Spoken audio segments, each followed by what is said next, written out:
We've scoured Europe tonight to get three of the most depraved and murderous minds we could find. They're all going to talk about crime fiction.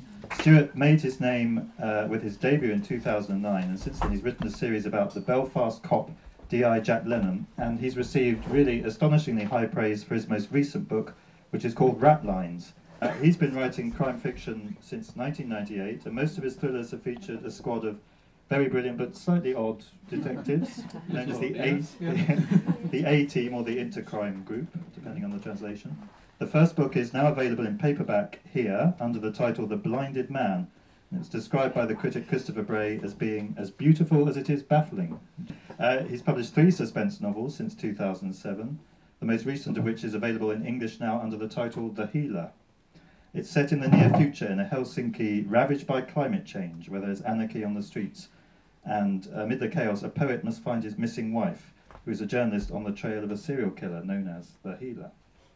It's won several awards, and the Sunday Telegraph described it as being tersely written, full of twists and sudden violence. This is nothing less than the birth of a new genre, dystopian detection. There's a discussion at the very start of it about the phrase "dweller on the threshold," which had been my preferred title for this novel. And there was much discussion with both my UK and American publishers about this. My UK publisher, my editor Jeff, kept saying, "Are you sure? You sure about that one? You sure don't want something a little bit snappier?" And I guess no, it's Dweller on the Threshold, that's what I'm calling it. And then I got an email from my American editor, Juliet, which simply said, "When you think of the real title, you'll let us know, won't you?" So Ratlines it became. What I discovered in my research, there's an awful lot that's accepted about Scorsese, particularly by military buffs. But most of it's based on his own memoirs, which a researcher called Robert Forsyth went back to his actual SS records and found it was mostly bunkum, that he had created this mythology and fiction about himself. One example being that in his memoirs he talked about being on the Eastern Front and being wounded by shrapnel and refusing anything but a glass of schnapps before he went back into battle, before he was finally shipped back to Berlin for treatment. When Forsyth checked his SS records, it turned out he actually had a bad case of diarrhea.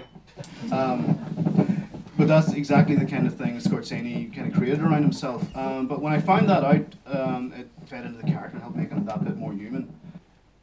I started writing as rather young, and when you are rather young and start writing, you want to write about one and only one thing, and that is yourself, as a rule.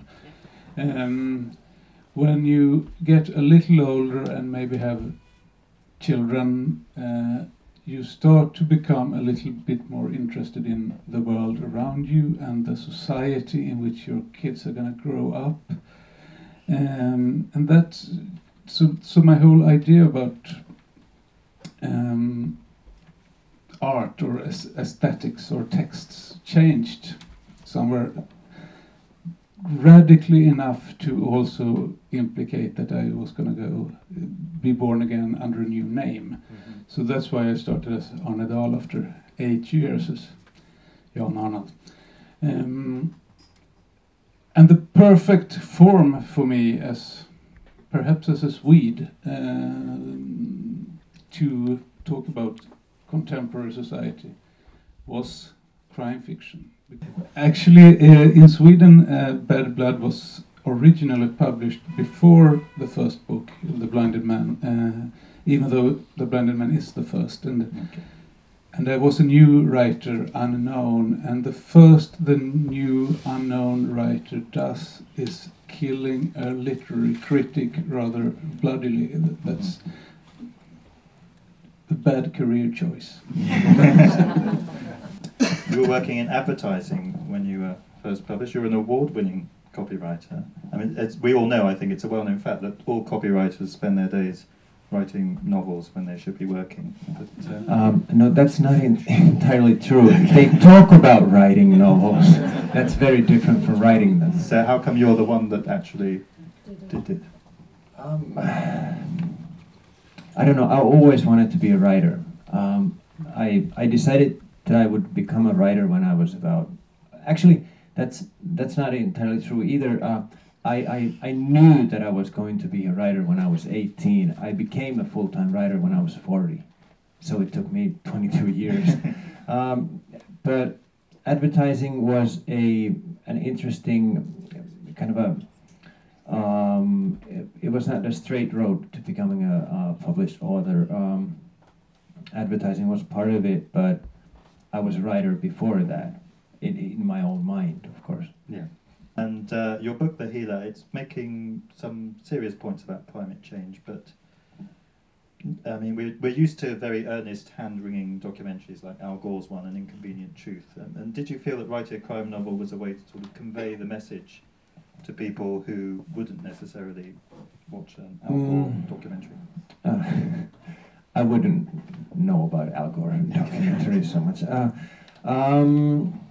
I suppose looking back, I did want to say something, but more than anything, I wanted to make it clear to myself what it was that the scientists were talking about when they were talking about climate change in very scientific terms. I wanted to, for myself and for the reader, of course, I was hoping to get readers, of course, to myself was to paint this city, to like describe this city and make the reader or myself feel and see what it is like, what it is, what would be really happening.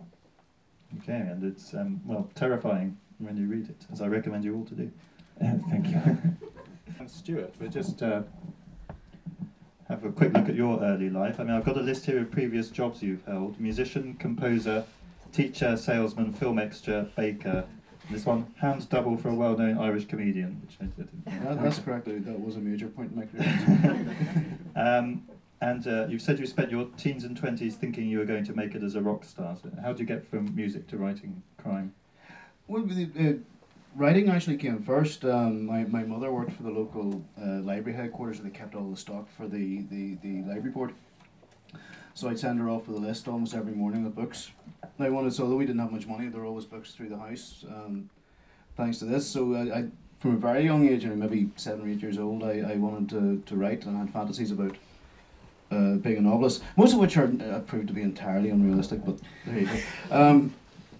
But somewhere around the age of 13, I discovered guitars and girls, and that seemed a much more attractive career path. So yes, I decided my life plan was to be a rock star up until about the age of 35, when I thought any reasonable rock star should call it a day, and then become a writer instead. So I kind of got there in the end. I just missed out the really fun part in the middle. Okay. So You're drawing a pretty big crowd now. yes. Hello, Bath.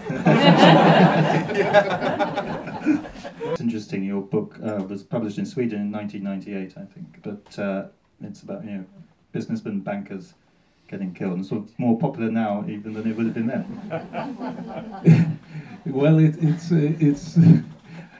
I could have published the same book and call it something else. 2.0. Like Arne, I need to have an ending in place. I need to know where we're going to end up. I need a point of departure and a point of destination, or else the thing will fall apart. The story just won't hold together, as I learned at my cost on a couple of novels.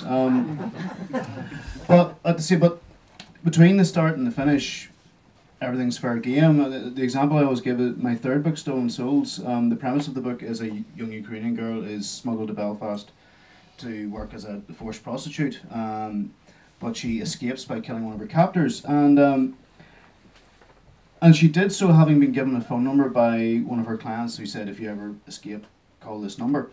So I had a scene set in Belfast in the middle of the night in the docks area, and this guy was going to turn up and give her a lift. And the man's, his only purpose in this story was to get her, lift her, bring her from A to B. That was it. He was going to be away. But the one question I always ask of characters is, what do they want? What is their desire? Why are they here? So I started thinking about this character. Why would he do this? And my answer was because he wanted to kill her and steal her teeth. So all of a sudden the story then takes this huge left turn and became something very different than I intended to be when I started out. And that's perhaps also symbolic for the Swedish noir. We have had it with these alcoholized, stomach aching old police officers. Stuart, the investigator in your book, Albert, he's not but he's not exactly cheerful, is he? And there's a good bit in the book. It's set in '63, and they go and see the film Dr. No has just come out, and he said it's a bit silly. You know, I'm a proper intelligence agent, and this is silly. Yeah, it's kind of a running joke through the book, and the character in this book, Albert Ryan, he's probably the most sympathetic protagonist I've had in any of the books, I think. But he's professionally he's quite ruthless, and he has a vicious streak in him.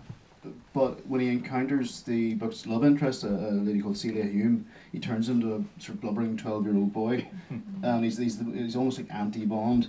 You know, he doesn't describe himself as a secret agent, but he is a Secret Service officer. But he when faced with the kind of woman that Bond would eat for breakfast, he just does not know what to do with himself. And one of the reasons why I chose a narrator, the main character and a narrator to be a poet, was to be able to use certain kind of language that is poetic, even lyrical at times, but always precise and very every word counts, as in his profession it would. Yeah, so it's even in the translation that comes across. I'm very happy with the translation. I think Lola Rogers did an incredible job. Finnish is not an easy language. In his mind, he sees a list. Mentally, he ticks off a name.